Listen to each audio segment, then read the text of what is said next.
Hi there, this is Dr. Funke Afolabi Brown. I'm the founder of Restful Sleep MD.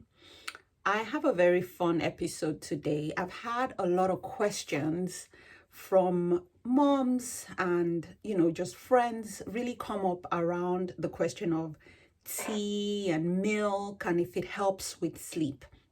And so I figured I would just, do an episode really talking about some of this. So, we all want to have healthy sleep habits, right? We want to improve our sleep one way or the other. We want to get a little bit more sleep. And tea is something that, depending on what culture you are in, has really been used as people's sort of nighttime routine or a way of relaxing and calming down. And it turns out that in the United States alone, about 4 billion, with a B, 4 billion gallons of tea is being drunk every year. That's a lot of tea. So, and usually again, they're used for rest, they're used for relaxation, and people often think or feel that it helps them with sleep. And so I wanted to look at the evidence and share some of that with you. I'm going to be talking about some of the benefits of drinking tea as part of your nighttime routine, as well as some of the most common teas that's drank at night, as well as what effect that has on our sleep. And then I'll talk about the question of milk, a warm glass of milk, and if that helps at all. So to start off, what are the benefits of drinking tea?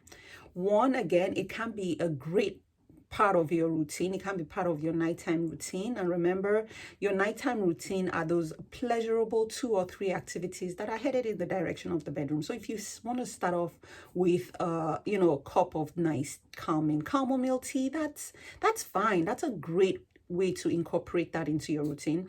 Number 2 benefit is that it's a great way to kick any caffeine habits. So if you're someone who's addicted to caffeine and you're trying to make that transition, drinking tea is a great alternative. I would say decaffeinated or non-caffeinated tea. Why am I mentioning that? Most people don't realize this, but when you drink any type of tea or coffee that says decaffeinated does not mean non-caffeinated. So a lot of these products that are decaffeinated still have a little bit of caffeine in them. So if you're drinking decaffeinated coffee at night and you're finding it hard to still go to sleep, I would want you to check to see if that decaffeinated coffee, how much caffeine it has, because it probably does, and that might be what's bothering your sleep. All right, yet I digress. The third benefit of having tea as part of your routine or drinking tea is that it does help with calm and relaxation. Okay, so it's a great way for unwinding at the end of the day and really starting off your evening. Now we're going to look at the different teas, the ones that are most common. And if I don't mention your favorite, please put that in the comment and I can look it up and see what the evidence is. So the first one is Valerian roots. And that's something that we see, so, it's sold in capsule form. It's sold as teas, and a lot of people do drink it and swear by it. And I had a question recently about this. Now, what does the evidence say? It's very inconsistent. So they've looked at studies. In fact, there was a very large research study of several studies. They had like 60 research studies that were done just on valerian root and its use. And they had about 6,900 subjects. So almost 7,000 subjects were in that study. And they wanted to see the effects of valerian root on our sleep quality, on the time it takes to fall asleep, on nighttime wake-ins and things like that. And believe it or not, as even though there were so many people in that study, there really couldn't be any meaningful conclusions. And the reason why is, when you have a study of studies, we call it sort of a meta-analysis. That's a scientific term when you're looking at different studies. But the studies within those studies were really they were not very rigorously done. So what I mean is they were done either on very small subject sizes, or they were done with different formulations of valerian root. Again, it's like a supplement, so most times you don't have specific concentrations. So they really couldn't see effects in that sense across the board. Some studies said, oh yes, it helps. Some studies did not see any meaningful differences. And so really, I would say if you like to drink valerian root, and also the other thing that I should mention is they didn't really see any significant adverse effects, although they didn't have studies that looked only at the safety. There were a few studies that said maybe it could cause some diarrhea and things like that. So I would just be cautious when you are drinking it, just to make sure that you're not just using it in a way that could be harmful to you. So that's for valerian root. The second tea is chamomile, right? You just hear that word chamomile. It sounds so calming. And with the studies that I saw, again, the chamomile, they get it from the flower. It does, what the studies have shown is that it may have some mild tranquilizing effect, meaning that it can help you with sort of winding down and calming down your nervous system. But again, a lot of the research is not very rigorous in terms of supporting the use for treating sleep problems. Okay. Now, if you're using it as part of your routine, if you're using it just as a way to just calm down, I think that's fine. But if the problem is I have a sleep problem, I want to drink chamomile tea to help my sleep problem, then you're less likely to see as much of an effect. Now, one study I want to point us to that looked at the effect of chamomile, they had two groups of women who had just given birth. So they were postpartum women. And so they had one group where they gave them chamomile tea as part of their routine. And then they had another group that they looked at just routine care. And they found that those who had chamomile tea did better in terms of their sleep quality. When I hear studies like that, I want to hear, was it a randomized study?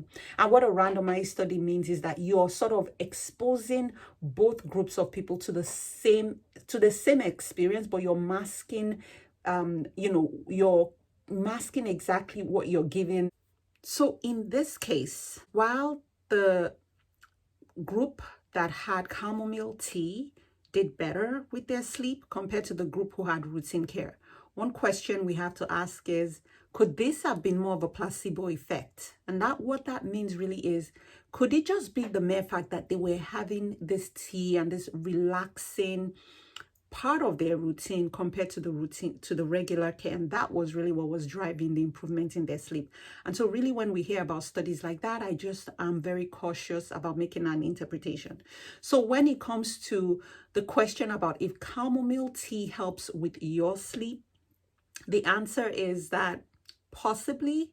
But if the problem you're trying to solve again is your sleep problem, meaning that you have insomnia or things like that, we just don't have enough in the evidence to say that it fixes all of your sleep problems.